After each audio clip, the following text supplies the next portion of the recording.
नमस्कार। भारतवाणी से मैं कविता स्वागत करती हूँ आप सबका श्रीमद् अध्यात्म रामायण संपूर्ण पाठ के अंतर्गत किष्किंधा कांड से 8वें सर्ग में। आज इस सर्ग में हम सुनेंगे संपाति की आत्मकथा। तो चलिए प्रारंभ करते हैं। श्री महादेव उवाच अथ ते कौतुकाविष्टाः सम्पातिं सर्ववानराः पप्रच्छुर्भगवन् ब्रूहि स्वमुदन्तं त्वमादितः। सम्पातिः कथयामास स्ववृत्तान्तं पुरा कृतम्।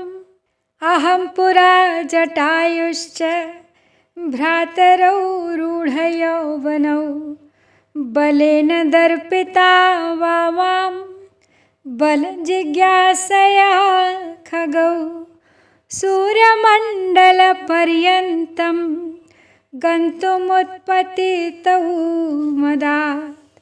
बहुयोजनसहस्रं गतौ तत्र प्रतापितः जटायुस्तं परित्रातुं पक्षैराच्छाद्य मोहतः।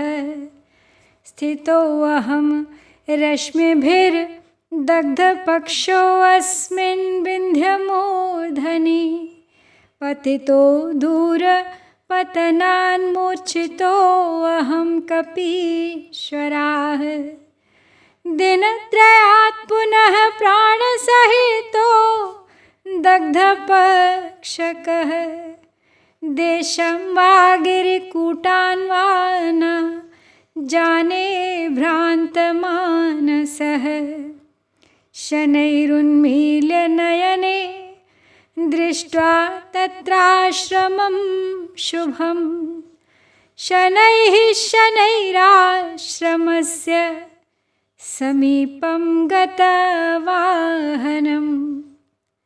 चन्द्रमा नाम मुनिराट् दृष्ट्वा मां विस्मितो अवदत् सम्पाते किमिदं ते अद्य विरूपं केन वा कृतं। जानामि त्वामहं पूर्वमत्यन्तं बलवानसि दग्धौ किमर्थं ते पक्षौ कथ्यताम यदि मन्यसे। पिछले सर्ग में हमने देखा था कि सीता माँ की खोज में जाते हुए वानरों की मार्ग में भेंट होती है जटायु के भाई गीध संपाति से। संपाति पहले तो उन्हें खाने का इरादा कर चुका था, लेकिन फिर जब उसने उन सब के मुख से अपने भाई जटायु का नाम सुना तो वो उनके पास आया, उनकी व्यथा सुनी और फिर जटायु ने सीता का पता उन सबको बताया। अब वानरों में भी ये इच्छा जागृत हुई संपाति के बारे में कुछ जानने की, क्योंकि संपाति ने कहा कि मैं अपने पंखों की वजह से असमर्थ हूँ, नहीं तो मैं तो अकेला ही इस दुरात्मा रावण को मारने में सक्षम हूँ। तो सब वानरों ने बड़े कुतूहल में भरकर संपाति से पूछा कि भगवान आप आरंभ से अपना वृत्तांत सुनाइए, ये सब कैसे हुआ, क्यों हुआ। तब संपाति ने पहले जैसा जैसा किया था वो सब वृत्तांत सुनाते हुए कहा कि पूर्व काल में मैं और भाई जटायु जिस समय हम पूर्ण युवा थे, बल के गर्व से उन्मत्त होकर ये जानने के लिए कि हम में कितना बल है, बड़े घमंड से आकाश में सूर्यमंडल पर्यंत जाने को उड़ चले। जब हम कई सहस्र योजन ऊंचे चले गए तो जटायु सूर्य के तेज से जलने लगा। मैं उसकी रक्षा के लिए मोहवश उसे अपने पंखों से ढक कर चलने लगा और अंत में सूर्य की किरणों से पंख जल जाने के कारण यहाँ विंध्याचल के शिखर पर गिर पड़ा। और हे कपीश्वरों, बहुत ऊंचे से गिरने के कारण फिर मैं मूर्छित हो गया। जब 3 दिन पश्चात मुझे चेत हुआ तो पंख जल जाने से मेरा चित्त भ्रम में पड़ गया और मैं यह कुछ भी नहीं जान सका कि ये कौन सा देश है, कौन सा गिरि शिखर है। फिर धीरे धीरे नेत्र खुलने पर मुझे वहाँ एक सुंदर आश्रम दिखाई दिया। तब मैं शनैः शनैः यानी धीरे धीरे उस आश्रम के पास गया। वहाँ चंद्रमा नामक मुनीश्वर रहते थे। उन्होंने मुझे देखकर विस्मयपूर्वक कहा कि अरे संपाते, ये क्या, तुम्हें आज इस प्रकार विरूप किसने कर दिया है? मैं तो तुम्हें पहले से ही जानता हूँ, तुम तो बड़े बलवान हो, फिर तुम्हारे पंख कैसे जल गए? यदि तुम ठीक समझो तो अपना सब वृत्तांत कहो। ततः स्वचेष्टितं सर्वं कथयित्वाति दुःखितः अब्रवम मुनिशार्दूलं दह्येऽहं दाववह्निना कथं धारयितुं शक्तो विपक्षो जीवितं प्रभो इत्युक्तो अथ मुनिर्वीक्ष्य मां दयार्द्रविलोचनः शृणु वत्स वचो मे अद्य श्रुत्वा कुरु यथेप्सितं देहमूलमिदं दुःखं देहः कर्म समुद्भवः कर्म प्रवर्तते देहे अहं बुद्ध्या पुरुषस्य हि अहङ्कारस्त्वनादिः स्याद् विद्या सम्भवो जडः चिच्छायया सदा युक्तस्तप्तायः पिण्डवत् सदा तेन देहस्य तादात्म्यात् देहश्चेतनवान् भवेत् देहोऽहमिति बुद्धिः स्यादात्मनो अहङ्कृतेर्बलात् तन्मूल एष संसारः सुख दुःखादिसाधकः आत्मनो निर्विकारस्य मिथ्यातादात्म्यतः सदा देहोऽहं कर्मकर्ताहमिति संकल्प्य सर्वदा जीवः करोति कर्माणि तत्फलैर्बध्यते वशः ऊर्ध्वाधो भ्रमते नित्यं पापपुण्यात्मकः स्वयं। संपाति आगे कथा सुनाते हुए कहता है कि तब मैंने उन मुनिश्रेष्ठ को अपनी सब करतूत सुनाई और फिर अति दुखित होकर उनसे कहा कि अब मैं दावाग्नि में जल मरूंगा, क्योंकि हे प्रभो, बिना पंखों के मैं किस प्रकार जीवन धारण कर सकता हूँ। तो मेरे इस प्रकार कहने पर मुनिवर दयावश नेत्रों में जल भरकर मेरी ओर देखते हुए बोले बच्चा, अब तो मेरी बात सुनो। उसे सुनकर तुम्हारी जैसी इच्छा हो वही करना। इस दुख का आश्रय देह ही है और देह तो कर्मजन्य है। पुरुष जब देह में अहम बुद्धि करता है तभी कर्म की प्रवृत्ति होती है, और यह अविद्या जनित जड़ अहंकार ये सब तो अनादि है, कभी समाप्त नहीं होता। अग्नि से तप्त लोह पिंड के समान ये अहंकार सर्वदा चिदाभास से व्याप्त है, सदा आग के समान जलते हुए लोहे की तरह है। उस चिदाभास विशिष्ट अहंकार का देह से तादात्म्य यानी देह से ऐक्य होने के कारण ही देह चेतना युक्त होती है। अहंकार के कारण ही आत्मा को मैं देह हूँ इस तरह की बुद्धि होती है, और उसी के कारण यह सुख दुख आदि का देने वाला जन्म मरण रूप संसार प्राप्त होता है। निर्विकार आत्मा के साथ देह के इस मिथ्या तादात्म्य से ही जीव सर्वदा यह संकल्प करके कि मैं देह हूँ और मैं ही इन कर्मों का करने वाला हूँ, नाना प्रकार के कर्म करता है तथा विवश होकर उनके फलों से बंधता जाता है, और इस प्रकार पाप पुण्य के वशीभूत होकर सदा ऊंची नीची योनियों में भ्रमता रहता है, भ्रमण करता रहता है। कृतं मयाधिकं पुण्यं यज्ञदानादि निश्चितं स्वर्गं गत्वा सुखं भोक्ष्य इति संकल्पवान् भवेत् तथैवाध्यासतस्तत्र चिरं भुक्त्वा सुखं महत् क्षीणपुण्यः पतत्यर्वागनिच्छन् कर्म चोदितः पतित्वा मण्डले चेन्दोस्ततो निहार संयुतः भूमौ पतित्वा व्रीह्यादौ तत्र स्थित्वा चिरं पुनः भूत्वा चतुर्विधं भोज्यं पुरुषैर्भुज्यते ततः रेतो भूत्वा पुनस्तेन ऋतौ स्त्रियो निसिञ्चितः योनिरक्तेन संयुक्तं जरायुपरिवेष्टितं दिने नैकेन कललं भूत्वा रूढत्वमाप्नुयात् तत्पुनः पञ्चरात्रेण बुद्बुदाकारतामियात् सप्तरात्रेण तदपि मांस्पेशे त्वमाप्नुयात् पक्षमात्रेण सा पेशी रुधिरेण परिप्लुता तस्या एवाङ्कुरोत्पत्तिः पञ्चविंशतिरात्रिषु ग्रीवा शिरश्च स्कन्धश्च पृष्ठवंशस्तथोदरं पञ्चधाङ्गानि चैकैकं जायन्ते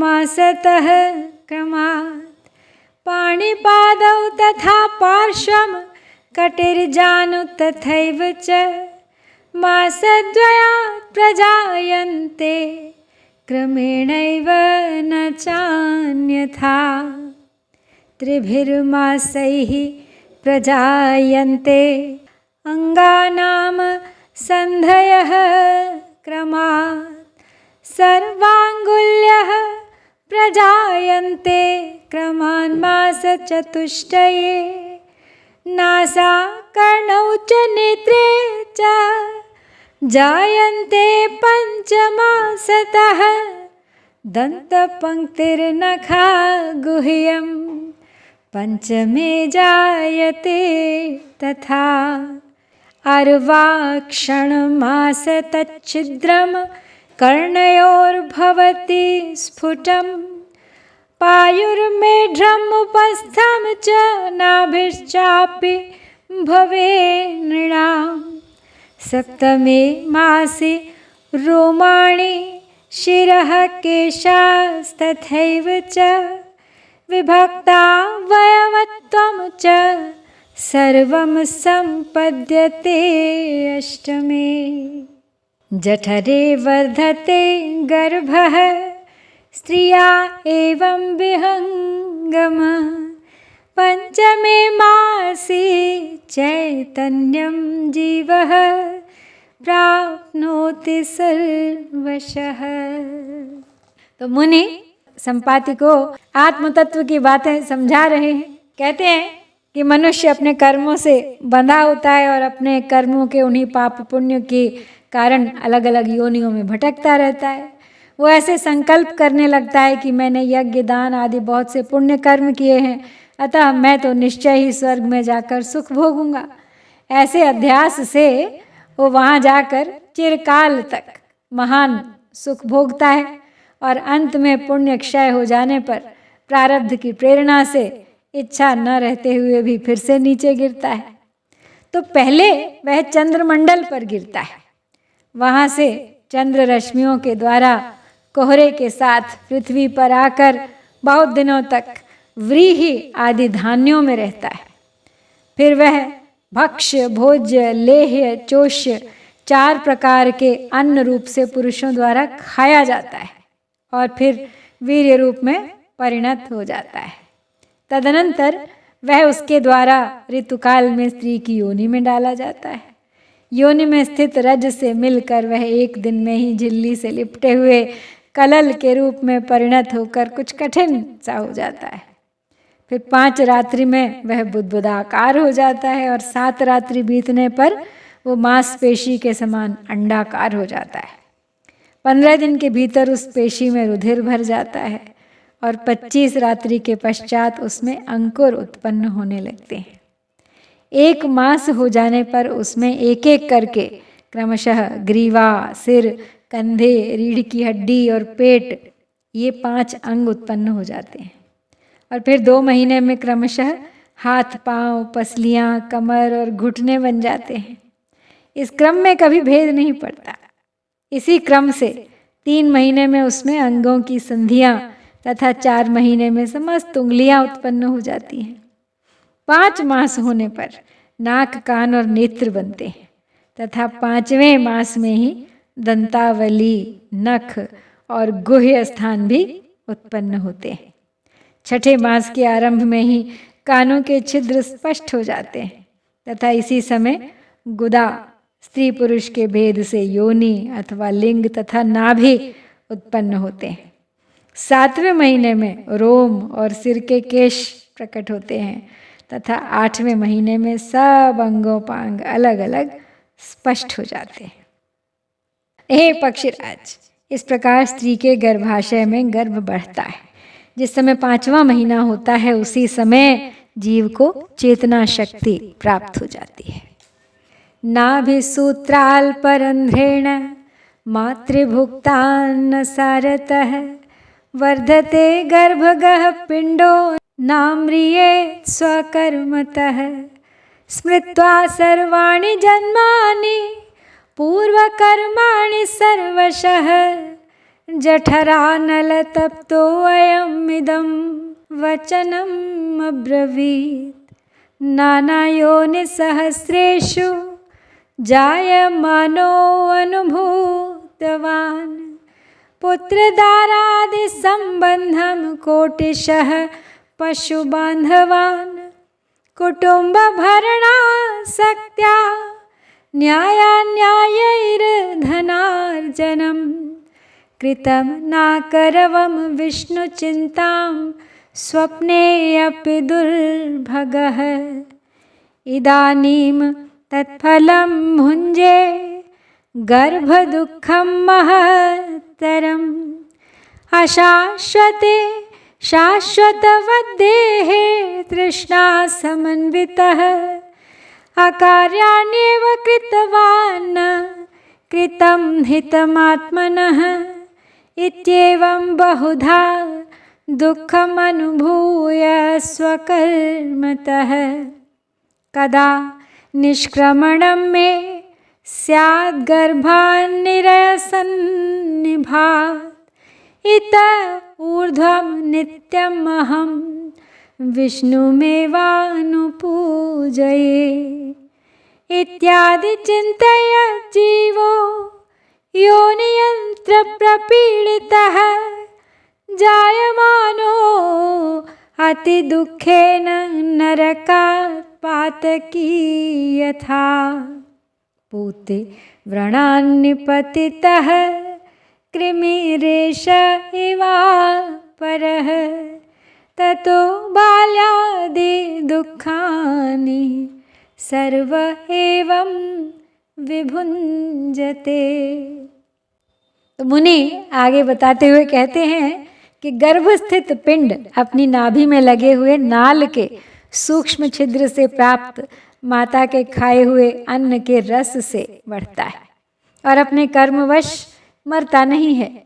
उस समय अपने संपूर्ण पूर्व जन्मों का और कर्मों का स्मरण करके जठरानल से संतप्त हुआ यह जीव इस प्रकार कहता है कि पहले कई सहस्र योनियों में उत्पन्न होकर मैंने करोड़ों बंधु बांधव, पशुवर्ग और स्त्री पुत्र आदि के संबंध का अनुभव किया है।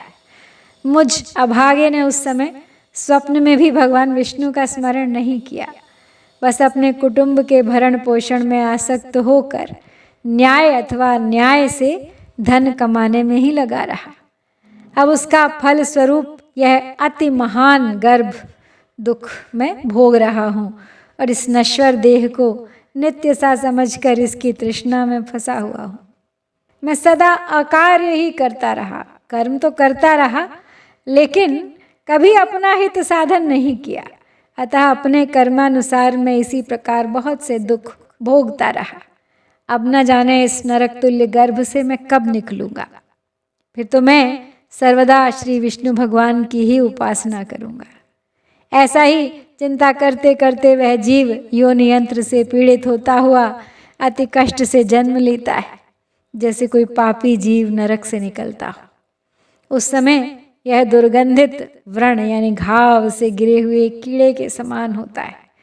फिर इसे बाल्यादि अवस्थाओं के क्लेश भोगने पड़ते हैं। इस प्रकार सभी देहधारियों को ये सब कष्ट उठाने पड़ते हैं। त्वया चैवानुभूतानि सर्वत्र विदितानि च न वर्णितानि मे गृध्र यौवनादिषु सर्वतः एवं देहो अहमित्यस्मादभ्यासान्निरयादिकं गर्भवासादिदुःखानि भवन्त्यभिनिवेशतः तस्माद्देहद्वयादन्यमात्मानं प्रकृतेः परं ज्ञात्वा देहादिममतां त्यक्त्वात्मज्ञानवान् भवेत् जाग्रदादिविर्निर्मुक्तं सत्यज्ञानादिलक्षणं शुद्धं बुद्धं सदा शान्तमात्मानमवधारयेत् चिदात्मनि परिज्ञाते नष्टे मोहज्ञसंभवे देहः पततु वारब्धकर्म वेगेन तिष्ठतु योगिनो नाहि दुःखं वा सुखं वा ज्ञानसंभवं तस्माद्देहेन सहितो यावत् प्रारब्धसंक्षयः तावत् तिष्ठः सुखेन त्वं धृतकञ्चुकसर्पवत् अन्यद्वक्ष्यामि ते पक्षिन् शृणु मे परमं हितं त्रेतायुगे दाशरथिर्भूत्वा नारायणो अव्ययः रावणस्य वधार्थाय दण्डकानागमिष्यति सीतया भार्यया सार्धं लक्ष्मणेन समन्वितः तत्राश्रमे जनकजां भ्रातृभ्यां रहिते वने रावणश्चोरवह्नित्वा लङ्कायां स्थापयिष्यति तस्याः सुग्रीवनिर्देशाद् वानराः परिमार्गणे आगमिष्यन्ति जलधे स्थिरं तत्र समागमः त्वया तैः कारणवशात् भविष्यति न संशयः तदा सीतास्थितिं तेभ्यः कथयस्व यथार्थतः तदैव तव पक्षौ द्वावुत्पत्स्येते पुनर्नवौ। तो मुनिराज आगे कहते हैं कि हे गृध्र, इसके पीछे होने वाले युवा अवस्था आदि के सब दुख तूने भी स्वयं देखे ही हैं और भी सब इन्हें जानते ही हैं, इसलिए मैंने इनका वर्णन नहीं किया। इस प्रकार मैं देह हूँ, इस अभ्यास से उत्पन्न हुए देहाभिमान के कारण जीव को नरक और गर्भवास आदि अनेक दुख उठाने पड़ते हैं। अतः मनुष्य को चाहिए कि अपने आत्मा को प्रकृति से अतीत तथा स्थूल सूक्ष्म दोनों प्रकार के शरीरों से पृथक जानकर देह आदि की ममता छोड़कर आत्मज्ञान संपन्न होना चाहिए। आत्मा को सर्वदा जागृत आदि अवस्थाओं से रहित सच्चित स्वरूप तथा शुद्ध बुद्ध और शांत स्वरूप जाने। चेतन स्वरूप आत्मा का ज्ञान हो जाने पर जब अज्ञान जनित मोह नष्ट हो जाता है तो फिर यह देह प्रारब्ध कर्म के वेग से रहे अथवा जाए, योगी को किसी प्रकार का अज्ञान जन्य सुख दुख नहीं होता। अतः जब तक तेरा प्रारब्ध क्षय न हो तब तक कांचुली सहित सर्प के समान आनंद पूर्वक देह धारण करके रह। इसके अतिरिक्त हे पक्षी, तेरे परम हित की एक बात और बतलाता हूँ, सुन। त्रेता युग में अविनाशी नारायण देव महाराज दशरथ के यहाँ अवतार लेकर रावण का वध करने के लिए अपनी भार्या सीता और भाई लक्ष्मण के सहित दंडकारण्य में आएंगे। वहाँ दोनों भाइयों के तपोवन से चले जाने पर रावण श्री जानकी जी को सूने आश्रम से चोर के समान ले जाकर लंका में रखेगा। तदनंतर वानर राज सुग्रीव की आज्ञा से उन्हें खोजते हुए कुछ वानरगण समुद्र तट पर आएंगे। वहाँ किसी कारण विशेष से तेरे साथ उनका समागम होगा, इसमें संदेह नहीं है। तब तू उन्हें सीता जी का ठीक ठीक पता बतला देना। बस उसी समय तेरे फिर से नए पंख उत्पन्न हो जाएंगे। सम्पातिरुवाच बोधयामास माम चंद्र नामा मुनिकुलेश्वरः पश्यन्तु पक्षौ मे जातौ नूतनावति कोमलौ स्वस्ति वो अस्तु गमिष्यामि सीतां द्रक्ष्यथ निश्चयम् यत्नं कुरुध्वं दुर्लङ्घ्य समुद्रस्य विलङ्घने यन्नाम स्मृतिमात्रतो अपरिमितः संसारवारां निधिं तीर्त्वा गच्छति दुर्जनोऽपि परं विष्णोः पदं शाश्वतम् तस्यैव स्थितिकारणस्त्रिजगतां रामस्य भक्ताः प्रिया यूयं किं न समुद्रमात्रतरणे शक्ताः कथं वानराः। तो संपाति ने सब कथा सुना दी वानरों को अपनी। बोला, हे वानरेश्वर गण, इस प्रकार मुझे चंद्र नामक मुनीश्वर ने समझाया, इससे मैं शांत होकर इस समय की प्रतीक्षा में रहने लगा। तो देखिए, अब मेरे यह अति कोमल नवीन पंख निकल आए हैं। आप लोगों का कल्याण हो। अब मैं जाना चाहता हूँ, इसमें संदेह नहीं, आप लोग सीता जी को अवश्य देखेंगे। केवल इस दुर्लंघ समुद्र के लांघने का प्रयत्न कीजिए। हे वानरगण, जिनके नाम के स्मरण मात्र से बड़े दुष्टजन भी इस अपार संसार सागर को पार करके भगवान विष्णु के सनातन परम पद को प्राप्त कर लेते हैं, आप लोग तो त्रिलोकी की स्थिति करने वाले उन्हीं भगवान राम के प्रिय भक्तगण हैं। फिर इस क्षुद्र समुद्र मात्र को पार करने में आप क्यों समर्थ नहीं होंगे? भला प्रयास कीजिए। तो संपाति की इस कथा और संपाति की वानरों को समुद्र लांघने की इस प्रेरणा के साथ ही हम यहाँ पे किष्किंधा कांड से 8वां सर्ग समाप्त करते हैं। इति श्रीमद् अध्यात्म रामायणे उमा महेश्वर संवादे किष्किंधा कांडे 8वां सर्ग। जय श्री सीताराम, जय भारत।